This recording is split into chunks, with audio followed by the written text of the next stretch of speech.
evening, everyone. Greetings and salutations. Gary Redmond here, and welcome to episode 87 of New York Red Bulls Discussion Group, the podcast. My co-host Mark Colts and Lanre will be joining you very shortly. And basically, although absolutely nothing happened on Saturday, we're still going to be talking about it. Of course, there's lots of things to talk about. The match recap, which is New York City FC and the New York Red Bulls, ended in a scoreless draw. Some people pay $50 to sit in some cheap seats, which is arguably the most worst place to see a soccer game. We'll talk about that in about. We're going to talk about naturally the game that's going to be the coach is not going to say must win, but it is a must win. It's New York Red Bull versus Austin FC on Wednesday night. And we'll explain the reason why that is such a very important game for the home side to have. Of course, DC United and the New York Red Bulls to follow on Saturday. Yours truly will be live down there in Scum Prime. And, of course, we'll be bringing up the games and everything else. And, of course, we're going to talk about New York, New Jersey, Gotham FC, New York Red Bulls 2. Now, they didn't play this week, okay, but New York, New Jersey, Gotham FC, they had a game at Red Bull Arena. Someone had a debut and a very awesome one. Of course, naturally, the final words from everybody in the live audience. For those of you showing up, say, hey, good evening, how you doing? Of course, that's your match predictions to all the games that we mentioned previously. And as always, if you happen to miss the show, please don't worry about it. The recording will be available on our YouTube channel and Spotify.com the very next day. You can also check out our previous episodes there as well. This is our third season, and all seasons will be loaded before the end of the year. Of course, this is your show. We always say this, okay? We designed this, we built this for sure for you guys. So if you want to make it better on one of the best podcasts out there, this is where you're able to put in your input. If you have any questions, comments, hot takes, suggestions, by all means, send them our way at our email address at rbdgthepodcast@gmail.com. RBDG, the podcast, one word, at gmail.com. And of course, before we even go, happy birthday to our superstar among the group, Kevin Mota, reigning MVP, of course, the legend of the year in 1985. So happy birthday to him. And so with that said, allow me to bring two of my fantastic cohorts tonight, the one and only Mark Coates, and of course, the model, Lanre Badmus. Gentlemen, despite the fact that absolutely zilch, as far as offense is concerned, with the New York Red Bulls, how was your weekend? Great. I didn't go to the game. I barely watched it, and instead spent my Saturday evening at the Met, and it was so much fun. So much fun. Heck, even just being stuck in like train hell between the New Jersey Transit and PATH was a hell of a lot better. I need to verify something. Was I joking, or what? Was somebody joking? Was somebody put a price on the tickets over at Yankee Stadium, $50 to sit up there? No, it was not a joke. Literally. $50. Yup. Okay. Somebody over there in Yankee Stadium is losing their minds. I mean, seriously. For supporter section. Yeah. Okay. Way up there. Way up there. Okay. Well, okay. Naturally, this is the part we normally would talk about, of course, how many people have scored. Since there's no highlights to speak of, we're not going to actually talk about it. But we are going to discuss this, though. The game itself was very pivotal. They needed 3 points. They got 1. In your honest opinion, gentlemen, is this season a wrap for 2023 or no? Yes. Yes. Okay. Tell me why. Let's start with you, Lanre. Tell me why the season's over. Because this whole entire season, injuries or not, has been one huge world-class display of attacking flaccidity and impotence. Every single week, it's the same crap. And it's gotten to the point where, like, I'm checked out. Honestly, you won't see me in any more games the rest of this season. I'm done. I'm done going to games this year. I'm not wasting my money no more. I'm selling my tickets for the rest of the games I have. I would have loved to go to Nashville on decision day, because I missed that away trip 2 years ago when it was also on decision day. Now this time I'm missing it again, mostly because of work, also because we're likely going to be eliminated from the playoffs. If not that day, if not before that day, definitely on that day. They can't score in a brothel, and it's infuriating to see. The defense has been falling apart the last few weeks. We've only scored 1 goal in the last 4 games, for God's sake. 2. 2. 1. I mean, we basically, we scored a goal in Philadelphia. We scored no goals, in the Bronx. I mean, and 4 games on the road, all on very difficult places where to play, and you only picked up a point, and you picked up just 1 goal. Not going to get it done, Coach. Mark, we've said this before you went on your vacation. I am sure somewhere along the lines, I have to say you were right. So I'll leave that. I'll leave the rest to you. Kept using the word playoffs. Okay. And I told you need to stop using the word. Listen, I'm not going to go full on saying we're done, but we're pretty much on life support at this point. I mean, we went, we go to the Bronx, get 1 point. We dropped the game at home. And a nice shiny trophy too. More on that later. Well, yeah, but we go on the road and we get nothing. It's, New England was a disaster. And if we thought that was bad, Philly was even worse. We end up in a situation where we don't have, our starting pair of center backs. And at some point during the game yesterday, or Saturday, sorry, the replacement coach, because our coach got yellow carded, so he had to sit out. We had no true center backs on the field. Well, Zach, the assistant coach, Zach, came in and did what an assistant coach was supposed to do, not lose. All right. In that situation, mission accomplished. He didn't lose, but if you look at our schedule, I mean, we're on the home away for the next 6 games. Now, do we get 3 points against Toronto? Maybe. If we can figure out how to put the ball in the net. You need 3 points Wednesday. Yeah. I'm just, I'm looking at the whole overall. There's no way we're going to Cincinnati and winning a game. Right? Now, no. DC might be the only place we get points on the road out of those 3 games. All right. And that's only because for whatever reason, we seem to have had their number lately. We've been able to go down there and work some magic. I'm actually sad. I was going to go, and then I was deciding when we were playing like crap, I decided I wasn't gonna get tickets, and I wasn't gonna take the bus down. And now it's sort of like, well, don't forget along the mix. And we got Chicago at home in between the Austin and Toronto home games, and Chicago is going to be playing for their lives too. So, you're really asking this team to come away minimum 7 points out of 6 games, but does this squad have what it takes to get 7 points? I mean, this is a team 5 years ago. We would have said that's 9 points at home. There's no way those 3 teams are going to walk in and take points from us. We're not that same team anymore, And we were discussing it, pre-show. April 8th was the date I wrote down. That's the date we had the Van Zier debacle, right? And we had our then coach, Gerhard Struber, decide to be a complete and utter dolt and not take a player off when he should have been taken off. And that just, the ripple effect from that date has just been astounding. All right. We've lost a coach. Someone said that that's salt on a very festering wound, but go on. But it's just, then, Dante comes back. He plays, middling, gets hurt. Has that guy ever been healthy since he got here?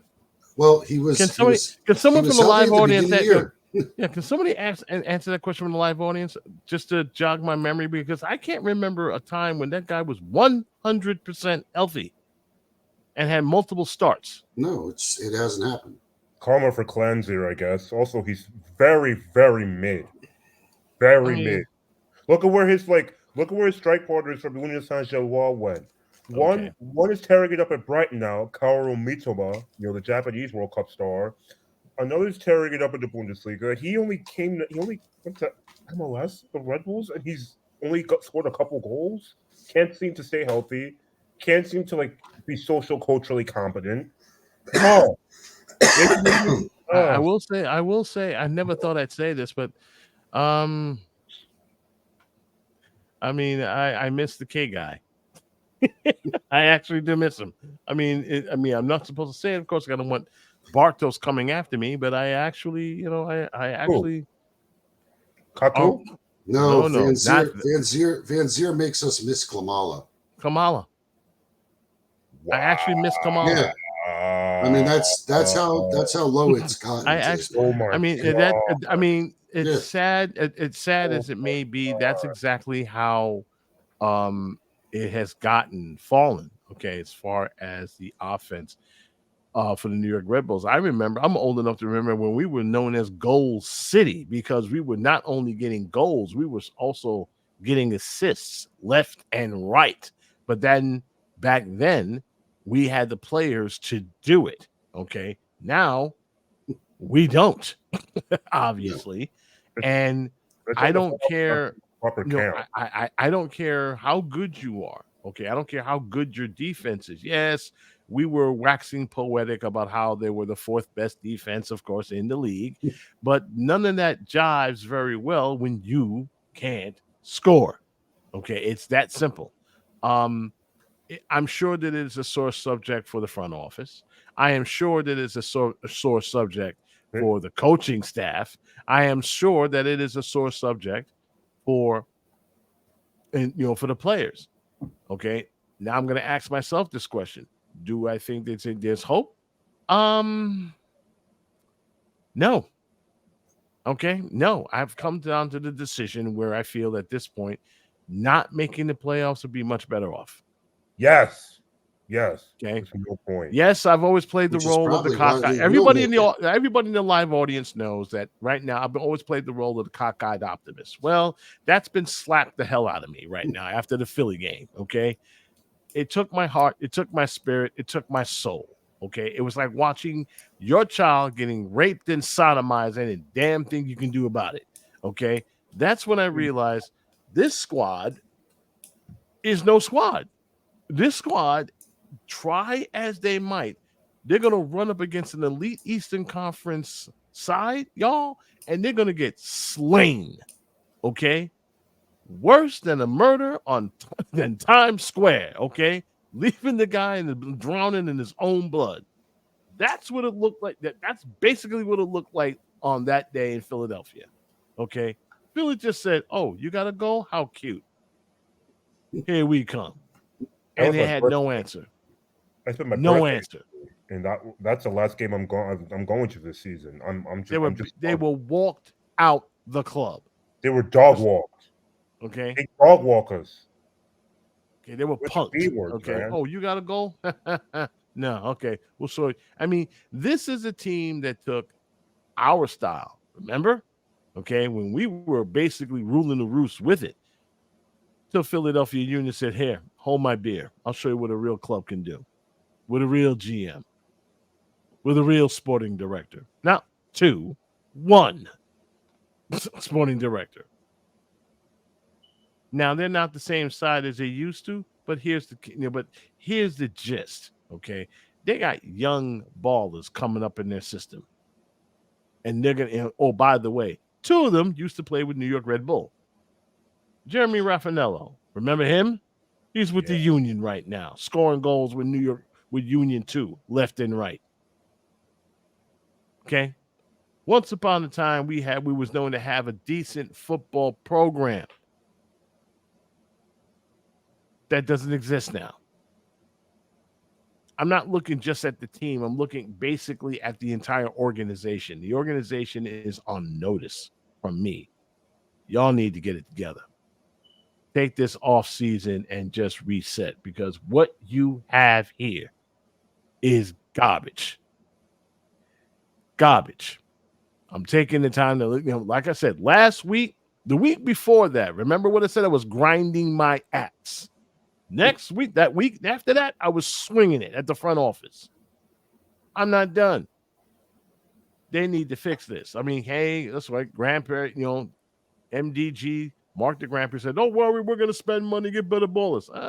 Like I said, all I see from you guys is statements, speeches, and whatnot. I don't see results. Well, they're good at that. They're good at putting out press releases and telling us exactly what they want to hear. I mean, the good news is not only we got a nice little trophy.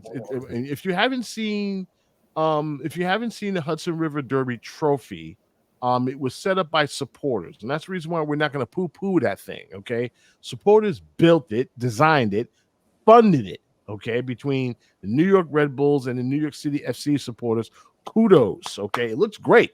It looks great. I mean, basically, the trophy looks like a Statue of Liberty torch. Okay, which is fitting because basically that's the line between New York and New Jersey as far as the Hudson River is concerned.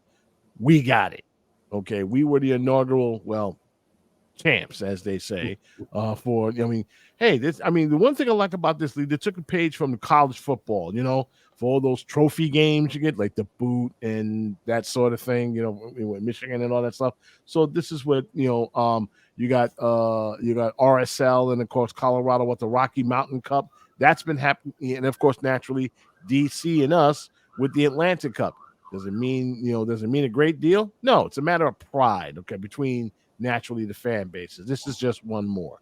So that's one good thing that we can put a feather in our cap. The other, talked about this kid that decided to join forces with us. He was a starlet of the under 15 New York City FC team, and he decided to say, you know what, I'm not feeling this club.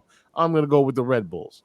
For what I understand, and Mark, I'm going to go in your direction. This is a good kid. I mean, this kid was a baller. I mean, he's got some chops here. So I'm wondering how in the world did that happen? I mean, at first it was joking, said maybe he was about to get cut. That's probably the reason why he came to us. But then after doing my homework, I realized that this is no scrub. No, and again, we're in that sort of like mid no man's land right now. The separation between the first and the second team. I mean, you had Goma came up, Sawada came up, showed some promise. Both of them ended up with injuries. Mm-hmm. We had Curtifori looking like he might be making a move up to the first team. He gets hurt. There's just a lot of the injuries that took place this season between the end of last season, beginning of this season. So we got rid of our training staff. It was between the doctor, everything else. We've gone over what's happened, with Morgan's hip and somebody had to go. How many times do you tell the guy you need surgery, and then somebody else is whispering in his ear saying, no, rehab it. You don't need the surgery. And then to have him re-injure the hip twice, trying to come back, it didn't make any sense what was going on there. But you talk about Mark Dupree cleaning house and doing all this stuff. We've got kids, and I know we're going to cover the second team later. We've got kids on the second team that want to play. These kids play with fire, they play with tenacity, and they have skills. And they're putting the ball in the net. And they're currently sitting in third place. Everybody likes to write these guys off. Everybody in the group. No, we've got some kids, but there's like I said, there's that gap. And Ibra is doing a magnificent job with New York Red Bull too. We couldn't even remember the coach that they had brought in. He didn't stick around very long. He was here for a little bit and then he left. And we were trying to remember his name. I forgot him. Garry. That's the only reason why I remember him, because this is his name shared with mine.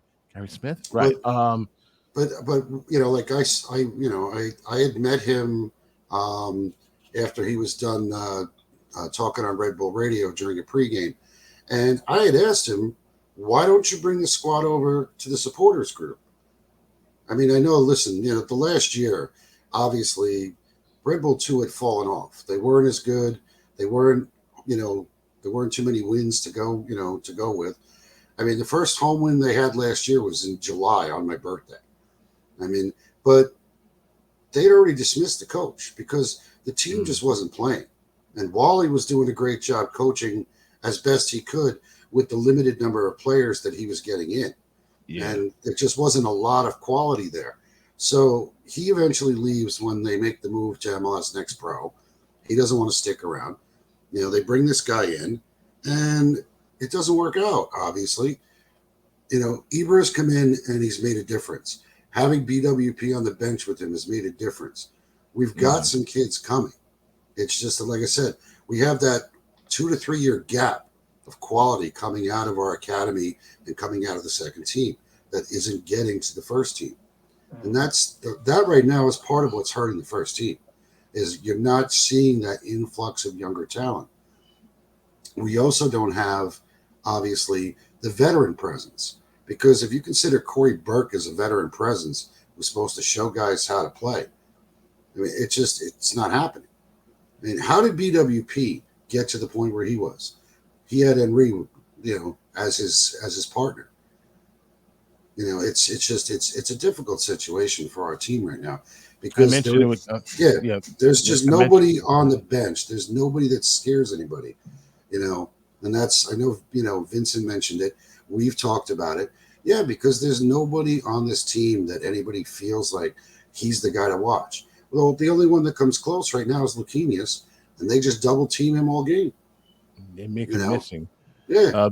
I had to coach the former head coach of New York Red Bulls 2 incorrect. It's not Gary Smith. It was Gary Lewis, who was with us for a bit until he was shown that he was exit stage left after uninspiring results under his tenure. I like the guy, but he just couldn't raise the kids, up until that level. So Ibra comes in, and what do you know? They can win. All of a sudden they can win with the squad. If there's any solace, for any of our supporters, one Red Bull team is already in the playoffs, and I'd strongly advise to everyone. I mean, look, I know going to MSU Soccer Park is probably a downer than Red Bull Arena, but go see these guys.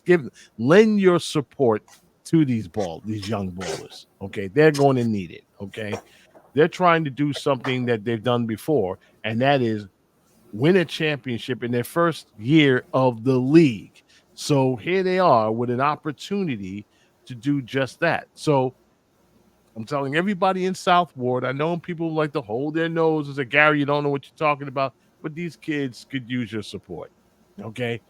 I always wondered why South Ward will probably make maybe one, maybe one trip to MSU Soccer Park. I mean, I understand there's a whole lot of strum and drang and trying to get there. I get it.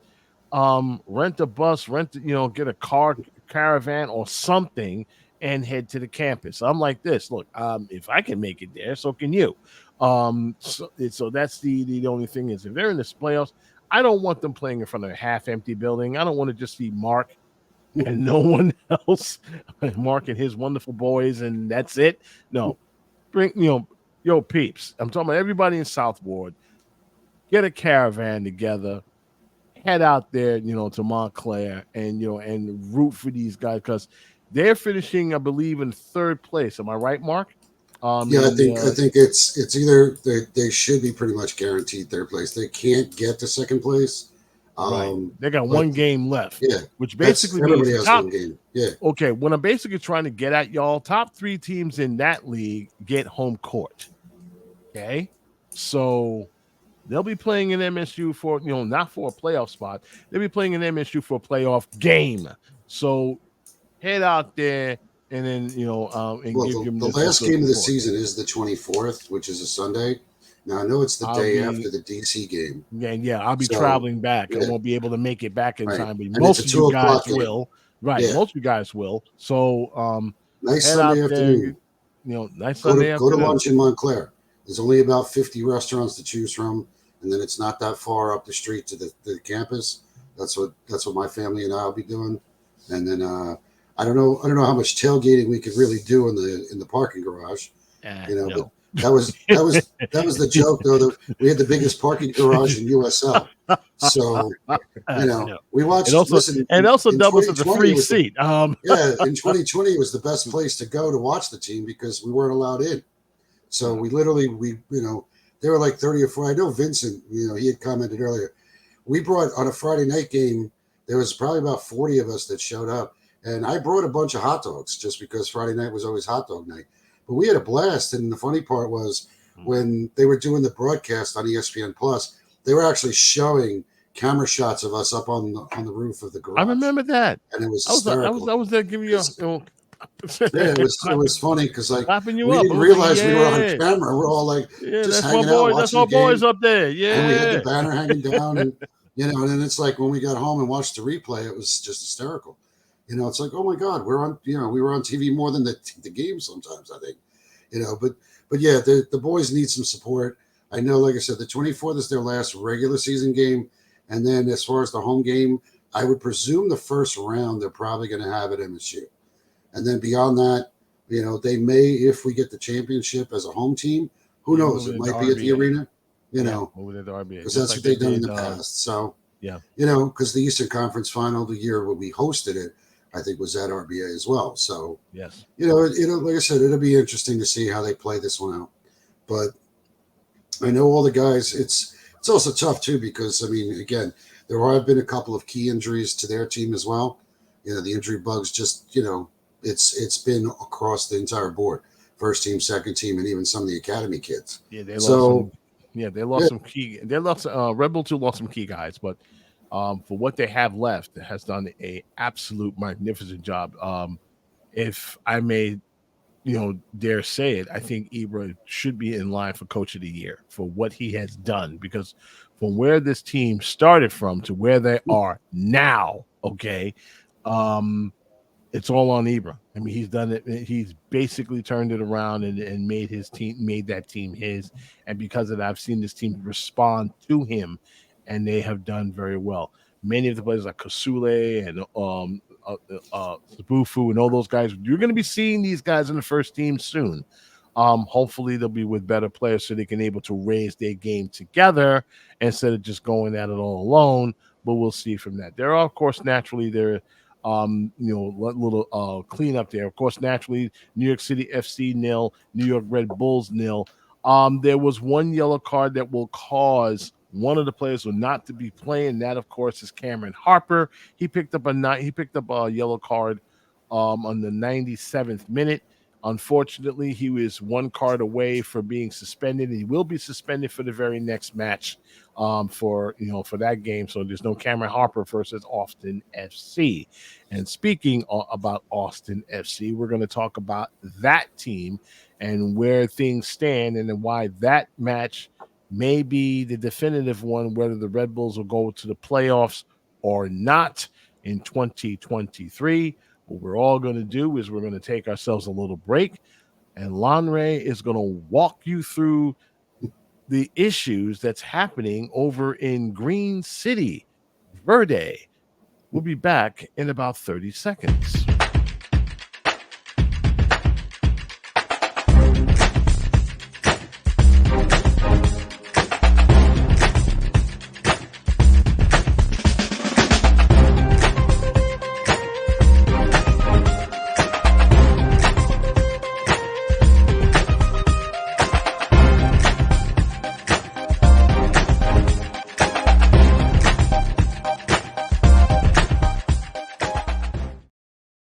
All right, cool kids. Our next opponent of Red Bull Arena will be a midweek match. We usually don't draw well versus midweek matches, but for the very first time ever, will be Austin FC making their appearance at Red Bull Arena.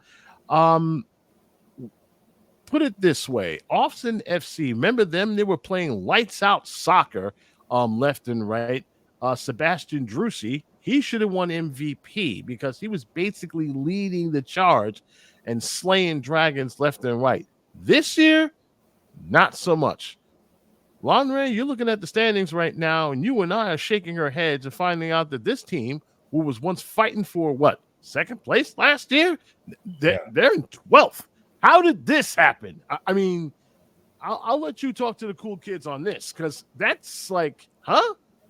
We talked this before we go on the air. How did this team wind up almost in the stratosphere in the Western Conference and then drop like a stone the very next? Well, there's a couple things. Driussi, he has 9 goals and 3 assists this season, but he's not the blistering form that he was last season. He was MVP quality last season. Some, like myself, and I think you as well, Gary, would agree that Driussi was honestly robbed of MVP, that he was very much deserving of the MVP He had a award. monstrous year. I don't understand it. I don't understand it. Within touching distance of the Western How did Conference. they not give this guy this? I mean, in the voted, Western Conference, excuse me. I voted for him. I did. I mean, they went to all the MLS, all the sports writers and the beat writers of all the teams, and they gave us, forms. They said, "Okay, who's your MVP?" I put him on top. I did, but he didn't win. A shocker. I think part of it for them, like I said, Driussi hasn't been the greatest of form. You have Giassi Zorda as a starting striker now, which, he's not as great in 2023 as he was, say, like maybe 2018, 2019 when he was starting forward for the U.S. men's national team. They also lost a huge key guy, in the middle of the park. Oh, yeah. Felipe, our old friend. Remember him? Oh, yeah. He's still Felipe. doing his thing. I'm saying to myself, you talk about a veteran presence in the middle of the park. You're trying to tell me you can't bring that dude in? That's another discussion for another show. He misses us. He does. I mean, him too. I mean, he misses it. But okay, since you see the effect that he has on teams, the minute he disappears, that midfield is like a black hole. It just doesn't generate the same threat in offense there. I think the Red Bulls at that point on Lanre might have an advantage there on Wednesday night if they can get it, if they can get it together. Now, Felipe, of course, went to Orlando. Okay. Look what he's doing over there. And it ain't much. He's coming off the bench to do it, but he's solidifying the defense. I'll say it one more time for those of us who understand. Back then, we had the best front court, back court in the league. We had Felipe up front. We had Dax in the back, cleaning up the mess. Of course, on the sides, we had either Adams or, of course, we had Sean Davis. That's a terrific midfield. Most people will disagree, but we haven't had a midfield contingent like that since. And it shows, and basically it shows. If you're going to employ a system like the Red Bulls do, you need a strong spine. You need a strong midfield. You ain't got a strong midfield, none of it is going to work. Not even scoring, not even defense. Luckily for us, of course, we're going to be playing against a team that's also in desperation mode as far as the playoffs is concerned. Because if you look at the standings, like Lanre and I are looking at right now, Austin is sitting right now in 12th place. But get this, okay? This is probably the reason why that loss to Portland hurt big time, okay? They are 3 points away from 9th place. 3. We're 5. Okay, so in this case, Mark, coming to you, who needs this match more? Obviously, Austin, who is right now within a sneeze of a playoff spot, or us. Well, I would say obviously whose playoff situation right now is as close to DOA as it ever will be.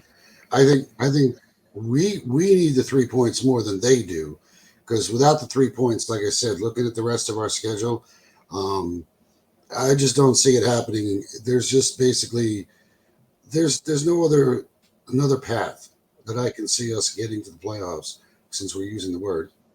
If we don't beat Austin, then I'm going to say that the season's done. And the only reason I'm going to attend the Toronto game is because it is our last home match. It's supposed to be fireworks. The last time we were there for fireworks, my wife we just didn't enjoy the fireworks because they were too short. And it just didn't seem like it was all that much. Seems like the fireworks night's gotten shorter and shorter. Well, it's like someone come up with an ash can bomb, blows it up in their face, and go, okay, good night. Good night. Get out. Go sit in traffic for an hour and a half. Right? And it's just like, So right, thanks for coming. Good night. Don't worry about the guy with his head blown off. We'll take him off the pitch. But that's that's pretty much it. I mean, I won't be there for the Chicago game. I'm not going to be there Wednesday night.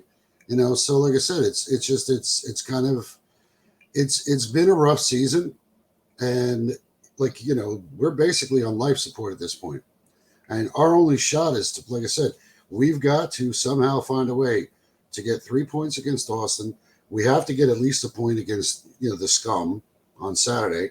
And then somewhere in the rest of those four games, team will love nothing more than a bury us. Yeah, they would just because we killed the Red Bulls for 2023. That is not a recap I want to write. No, because if you think about it, if we only get a point against Austin, all right, and we got to go to DC, that makes DC basically, whether the coaches want to say it or not, that's a must win. You have to walk out of there with 3 points. 1 point's not going to cut it. I mean, you play those two games and you get 2 points, that's not going to get it done. You win both games, there's a glimmer of hope. Like, okay. Yeah. I mean, we managed to pull you're knocking at the door at that point. Yeah. You get 6 points out of all that. Okay. Yeah, we might be in 10th, and only be a point behind. But like I said, that's the other side of the coin is we drop this game, we might as well just stay home. There's just no point. After that, you're just basically putting yourself in a position where you have to win 2 more games minimum. You have to win out. You have to win pretty much out of 5. You have to win out. I mean, I'm sorry. I mean, 2 wins and 3 draws aren't going to get it. Okay, we win this game, then maybe we get a point here. No. You have to win. You have to start collecting 3 points out of those 6 matches. The 2 that are going to hurt the worst is going to be at Cincinnati and then decision day. Because if by some miracle we're still breathing when we get to Cincinnati, if we walk out of there with a point, then it's like, all right, so everybody's going to pin our hopes on a win in Nashville, because that may be what it comes down to. Don't forget, are we going to win in Nashville? Don't forget, there's other teams that are in play in this as well. The teams that we're chasing, boys and girls, have to lose. Now, part of the reason why a lot of people are frustrating and people are pretty much throwing in the towel is that these last 4 games they played, those teams that we were chasing were losing. Okay, they were basically losing, and they were lost too. That's why the standings has been as it is for the last month. Okay, nobody's swapped. Nobody swapped positions. The position, right? The position where everyone started a month ago. Well, with the exception of Miami, and right now, Miami is a bit in trouble right now because they lost one of the games in hand. That was one when they lost in Atlanta, and then they got to play a tough match. But this time they're going to be playing at home versus with Messi hanging around, saying, "Oh, you need me now? Okay, let me go in and play, play Superman and save your butts." I mean, basically that's it. But they lost their game in hand, but they're still in the fight. I mean, they could leapfrog us if they win the remaining of their games. Okay, they're going to. I'm going to say. I'm not a math whiz, but if they win if they win all of them, okay, they're going to leapfrog us easily. Okay, with a game in hand, and we're done. So, you want to talk about pressure points at this point? At this point, I mean, I'm not sure if Troy Lesane is feeling it. He did had a conference call today. Unfortunately, it was not available to attend. But I'm sure the rest of the writers were all peppering him with questions saying, okay, look, you're not going to say must win or anything. So when does the urgency comes into play? When does the desperation comes into play? Because right now, your players want to play in the playoffs. Yes, we're using that word, the P word. Your players want to play in the playoffs. But right now, you need wins, you need goals, and you're not getting any. You got 1 when you should have gotten 3. Okay. When does the urgency come in? And I think this is what I'm afraid of, gentlemen. We're going to be there, like it or not. I know you guys are going to be there, but I have to be because my editor assigned me that and gave me the assignment to cover that game. And if I don't see what I expect to see, I'm just gonna say right from my seat, yo, this is a wrap, boys. If I don't see that desperation, I don't see that fight, I don't see that take no prisoners mentality that you usually exhibit at your home court, it's done. That's all, folks. That's all. I mean, that's it. We're done. I mean, they don't pass my eye test right now, and whatever you were supposed to pump up the energy and try to win these games, you didn't do it in these last months. I'm not going to say they mailed it in. I'm seeing some of the guys in there trying their best. Okay. But this crew doesn't have enough firepower to go up against even the teams that are lower than them to win it. Okay. You're going to be placing a team that is outside looking in, but they're closer to the playoffs than you are. So now you have to decide what type of team are you going to be?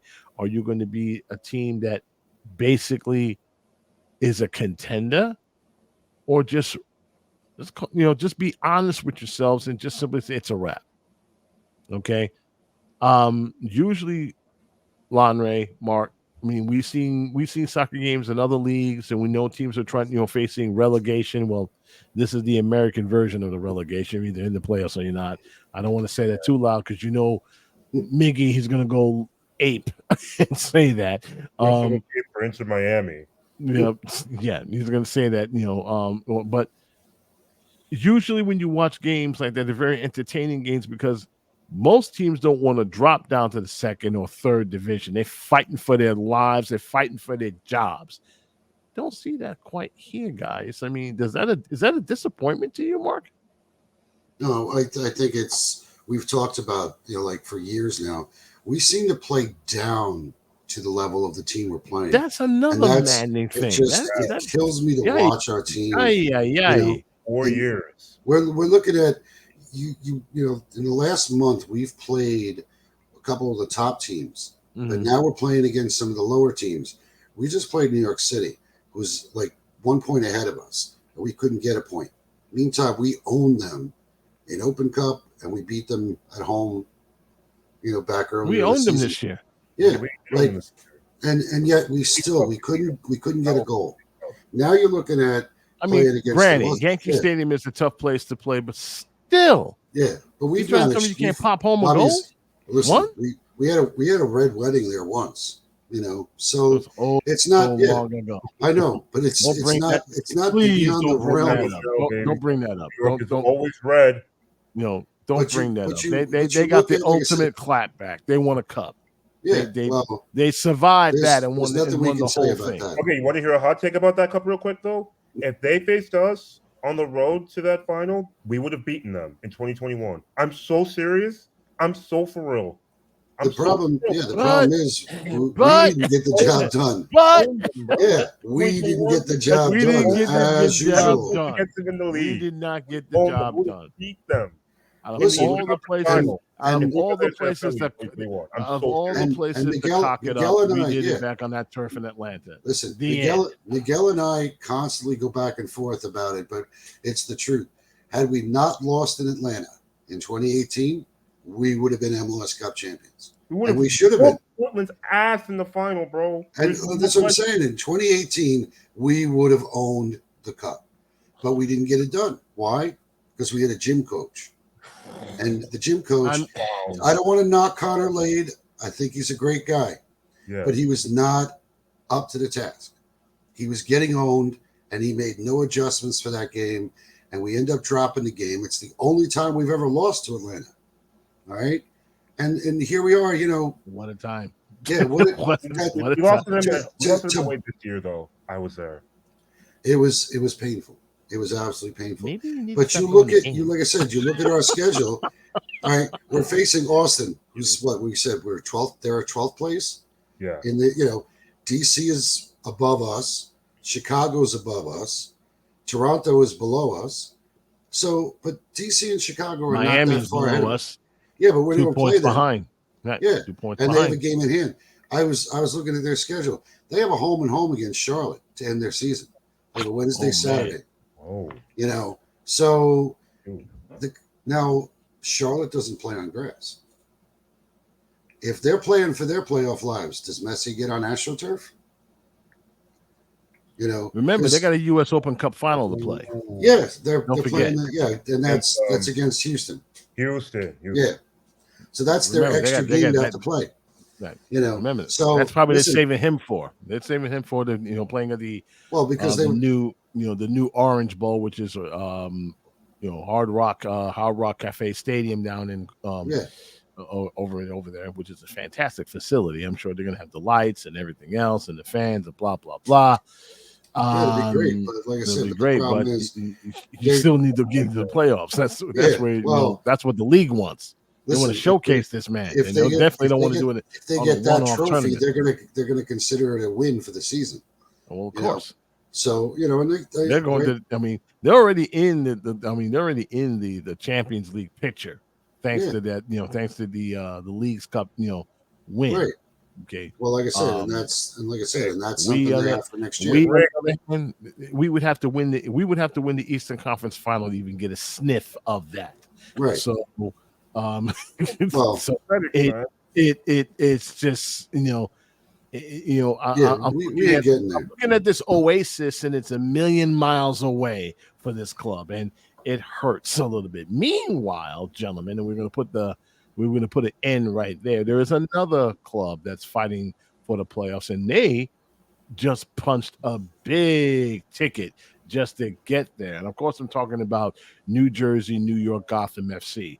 There's this young lady who joined the club not too long ago. Her name is Esther Gonzalez. She's one of the better players out there in the world.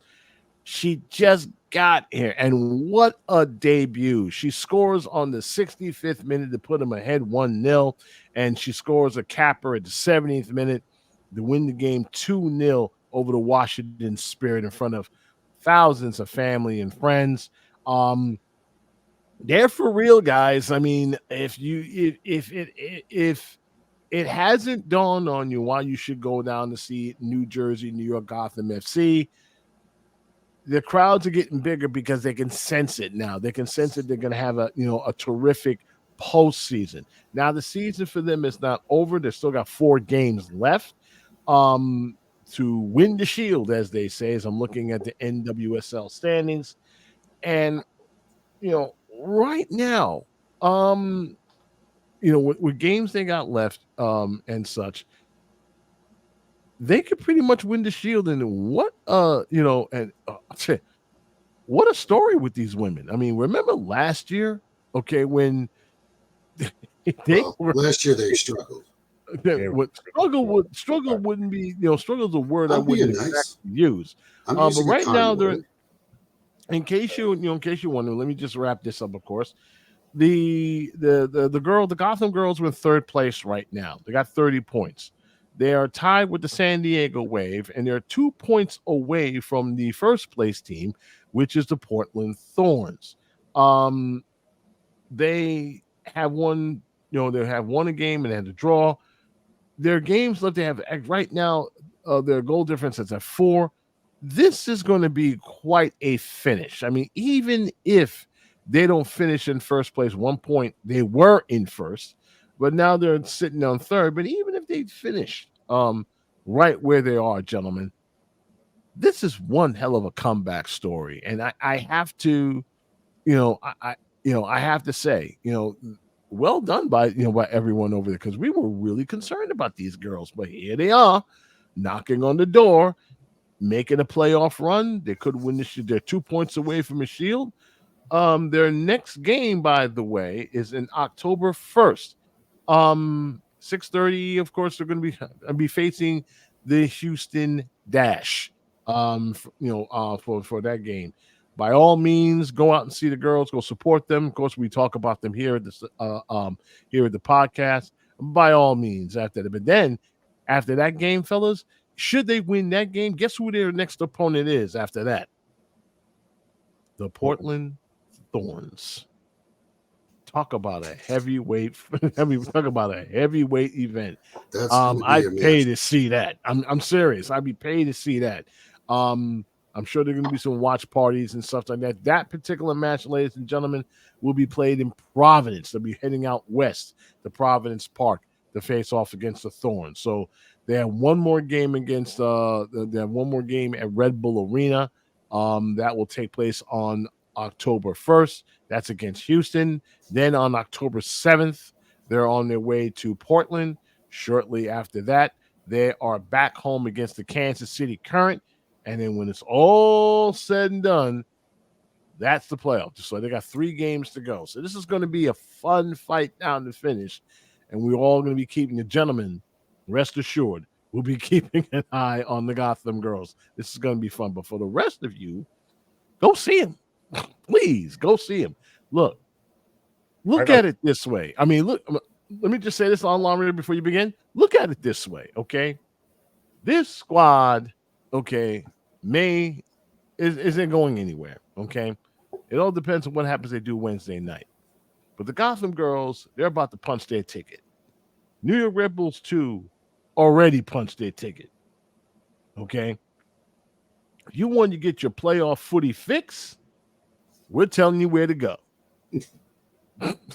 We're telling you where to go. Money, way you don't more. Want to go? Hey, that means you don't care. But we talk about these folks all season. Okay, so you want to get your playoff footy fixed? There you go. For New York Red Bull 2, if you're a season ticket holder, you ain't got to buy tickets. You just walk right into the place. Hi, I'm a Red member. You're in. You don't even have to buy tickets. It's already included in your plan. For the Gotham girls, of course, naturally going to buy tickets and so that. I got to take my my goddaughter to one of the home games. She's flying in from Pittsburgh. We're going to try this again. She couldn't do it last time, so we're going to try this again. And she wants to go see her heroines up close. Okay. Before you, I was going to say, something that really struck me when they signed Esther Gonzalez. Mm-hmm. It was an interesting sign because she's 30 years old, right? And the girl has scored obviously a bunch of goals in her profession. Yeah, I said bunch of goals. Wait, I got it here. Right, for Real Madrid for the women's team, 39 goals in 77 appearances. She's a former Madridista. Yeah, and she played for Levante, 31 goals in 60 appearances. She played for Atletico Madrid, 23 goals in 61 appearances. And for the national team, she scored 27 goals in 41 appearances for the Spanish women's team. This one knows how to find the back of the net. So here's my question. Here's my question. Does anybody from the Red Bull front office take note of what the Gotham girls have done? Because they have signed quality players. They went out and they found somebody who could score in August and brought her on board. You think? You would think that we share the same building. We share the same, different philosophies, different organizations. I joke about this a lot. How many sporting directors do we have on this team? I lost count. Yeah, we have too many. Right. Yeah.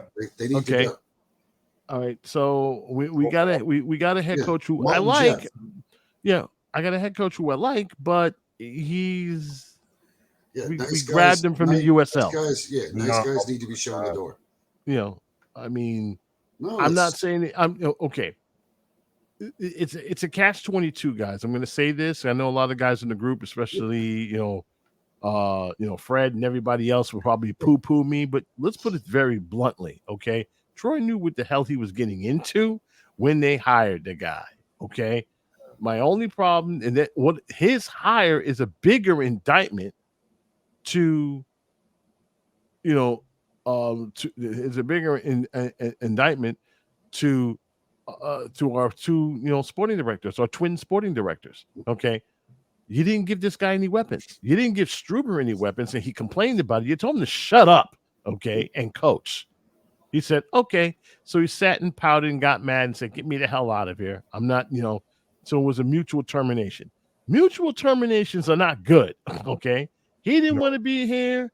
and you didn't want to. You didn't want to. He sat and And we pouted. didn't want him here He either. openly flirted with. He didn't want to be here. He was like, "This, press. It's a look. This situation is That's this is no. I got to get out of here." Professional So arrogance. what does he do? Okay, so what does he do? This is to prove my point. He doesn't go to another club where he might fail, spectacularly. Oh no, he went over to Red Bull Salzburg. Different GM, different system, same ownership. And they gave this dude everything he could possibly need. Oh, by the way, did I forget to mention that the team he joined, a 7-time, Austrian Bundesliga champions? In a row? They own that league, okay? They That's own that league. Definition of a farmers league. MLS is clear of the Austrian league.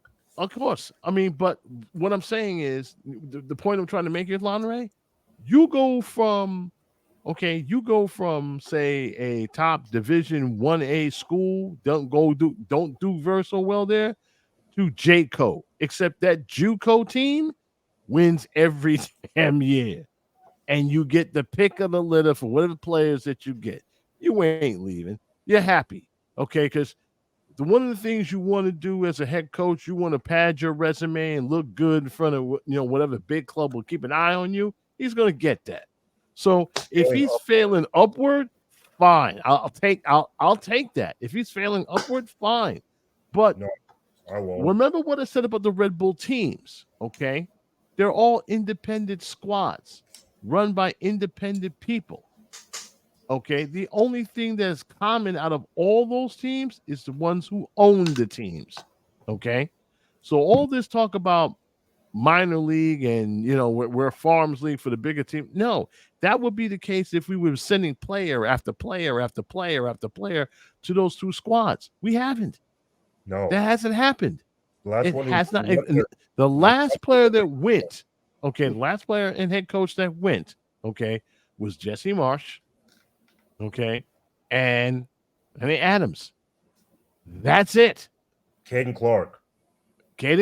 Where is he? Just went back. Where is he? He went back to Minnesota. All right, where is he? Went back to Minnesota. Yeah, because after all that, okay, even even our brilliant defender, young Matt Miazga. Remember him? I want to go to Europe. Okay. They offered him money. Offered him money and women, but he said no. Okay. Went to Chelsea, had a cup of coffee, ain't been there since.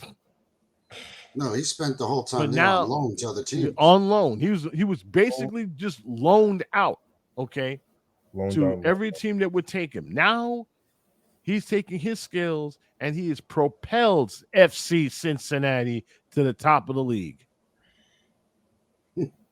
Remember when he was with us? We had a top 3 defense. We were Supporters Shield winners with him in the lineup. Absolutely. Okay. He even hit a home run in Yankee Stadium. Yeah. So beating so hard right now. Oh right. So again, Jesus. It's all about the organization. Sure, no, it's the organization. The players that are working. Yeah. Right. It's the people that work in our front office. The players play a part of it. No. The players do play a part in it. Absolutely. But the people who run the store need to have a very hard look, need to make a determination, and they need to go. I'm saying it right here on the podcast. They need to go. Yes. They need to go. Because what you have been doing these last few years ain't working. It's just not. How do we go from having a proper football program to this? Complacency, laziness, arrogance. How do we go? I mean, nobody can actually argue with me on this. Okay, no one, not a single person in the group can argue with me on this. How do we get from we were considered among the league one of the best in this area? We were doing everything well. Development, bringing in players, winning games. And this was after Henry departed. Everybody was worried. Okay, well, we don't have big names. What are we going to do? Jesse Marsh said, hey, don't worry about it. We got ballers. We got ballers. This man confronted the supporters during a town hall and grabbed these guys collectively by the collar and said, "Let's go." And we win. 10 straight games. We won 10 straight. 10 straight. People was like, "Whoa, who are these guys?" But they sat on their laurels. They didn't improve. They just brought up kids instead of ballers. And the ballers that they brought up were garbage. Not ballers, then. Not ballers. They were not ballers. They were not ballers. They were players. That was it. The last quality player we truly brought up for years. Danny Royer. I mean, we brought in Royer. He was great. You know, he's what, the second leading scorer on the team in team history. And yet, where was the next Danny Royer? You know, they brought in Tchaikovsky. He obviously wasn't the guy. You know, he played decently, but they brought in Edwards. But I wish he stayed long enough. He didn't want to be here anyway. He didn't want to be here. He loved playing, but his ultimate goal was to go back to England and play, and that's where he went. You know, we haven't brought in the man from Stoke. You know, but we haven't brought a significant name into this club. It's been third, fourth division players. You look at all, you know, it's just a laundry list. Kaku didn't work out. Jorgensen didn't work out. We were talking, you know, about Jorgensen was an embarrassment. Yeah, $2 million for a guy who couldn't score. It was an embarrassment, you know? And then an indictment. And then we got Klabala. I'll say it. You don't have to. So this way, you know, nobody can get on your case. But you know, it just can. You know, Fabio came in, and then we had Manuel, and you know, we talked about that. Why didn't we bring Fabio back? Well, because he wasn't. You know, he wasn't looking. You know, he wanted to come back. But he wasn't the answer either. We brought in the guy Teta. That was the guy we were talking about earlier. He came in, he played like a couple games, and that was it. He was gone. That's it. He's gone. You know, it's like, thank you very much. Have a nice day. Manuel, and more one season Manuel has in two. And then Manuel wanted to be here. I mean, because he knew going back, he was never going to play, and that was just basically it. But he didn't start here either. I had such high hopes for Elias this season. You remember I picked him to break out this season, and so did I. First or second podcast. Couple of goals. Year. I mean, I expected him to score at least 10 this Same. year. 10. I was looking for him to score at least 10 this year. He can't even score 5. You know, so we definitely have an offensive. You know, so there's no doubt in my mind we have an offensive problem right now, and it's more than a concern. Everybody sees that. Anyone with anyone with a pair of eyes can see the issues this team has. Okay, and it's something that we warned against for months. Okay, it's kind of, you know, heartbreaking to see this. You know, week after week. Maybe one thing for certain, guys, and of course we're going to be talking about this during, you know, when it's all said and done, during the post when it gets there, the last 2 shows of our series is the postseason postscript, where we get together with the media and everybody else and ask the question, what went wrong? And there's going to be a lot of takes from all of our guys. What went wrong? Where do we go from here? One thing for certain, it's going to be the most interesting postseason in this team's history. All eyes are going to be looking at these guys. Okay, you talk a good game about getting back to a respectable level, but we want you guys to raise above that. Do you have the ability to do that? And what do you do with the people that's running the show? Do you still give them the keys, or do you have the wherewithal and the balls to take it from them and start over fresh with a new pair of eyes, with a new vision, and a better, clearer understanding of how things are supposed to be? Because what it is right now, we're going in circles and we're going nowhere fast. But before we get there, obviously, there are two games to consider. Now, we didn't talk about DC United. We know where they are. They're holding the last spot hostage right now, and they're sitting pretty, right now in 9th place. They got what we want, and we'll be facing those guys on Saturday. I will be there live and in person. But let's talk about New York Red Bull, Austin SC, and let's talk about predictions. Lanre, you're up first.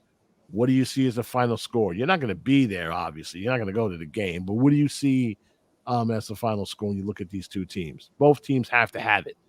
Who wants it more, New York or Austin?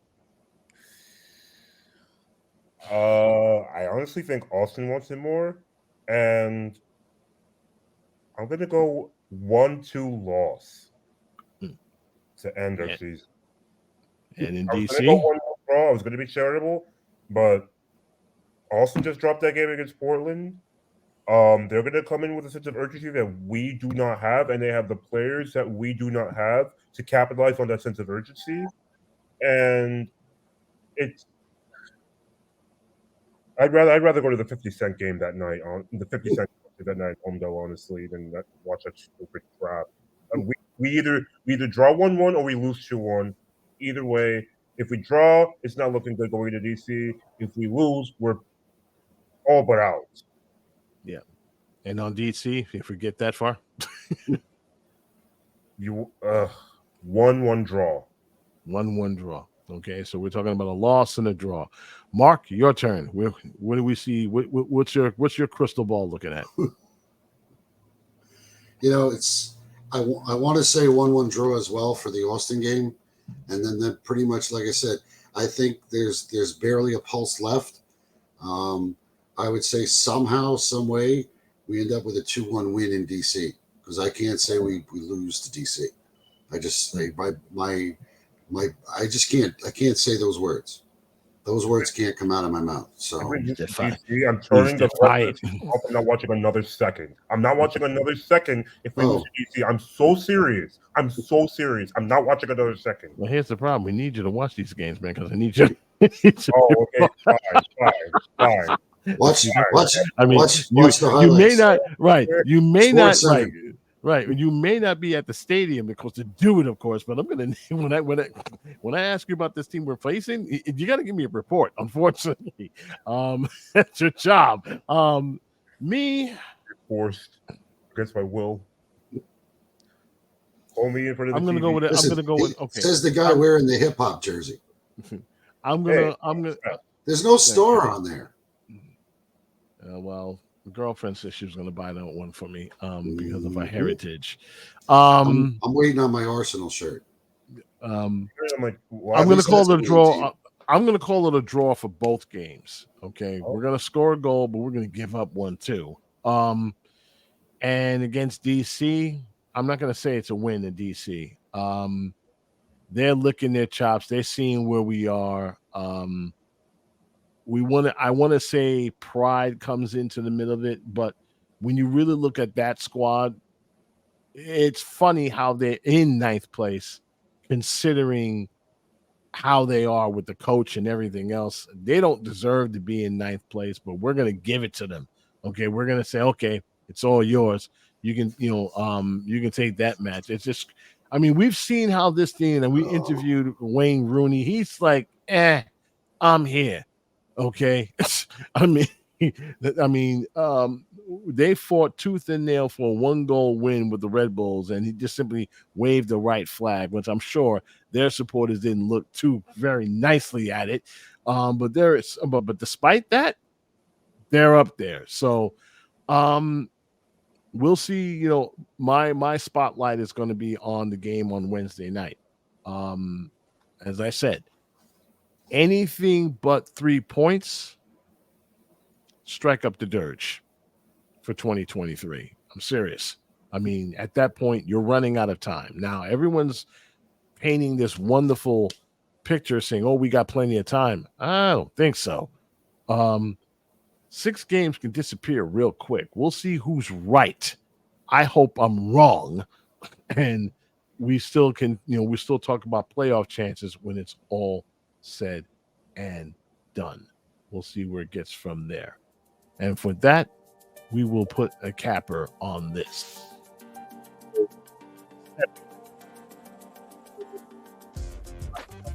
Always, if you miss, of course, the live broadcast, don't worry. I mean, the recording will be available for you guys on our YouTube channel and Spotify the very next day.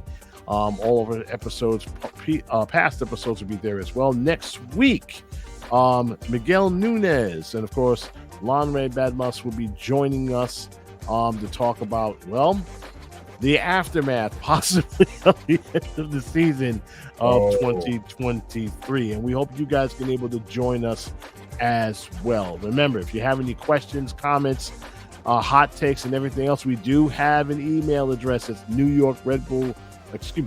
NYRBDG, the podcast at gmail.com. Do feel free to drop us a note, tell us how we did, how we sucked, how everything else.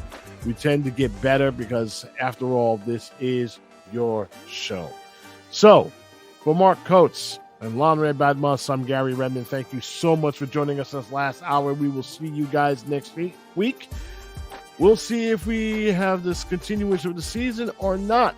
Till then, good night and goodbye for now.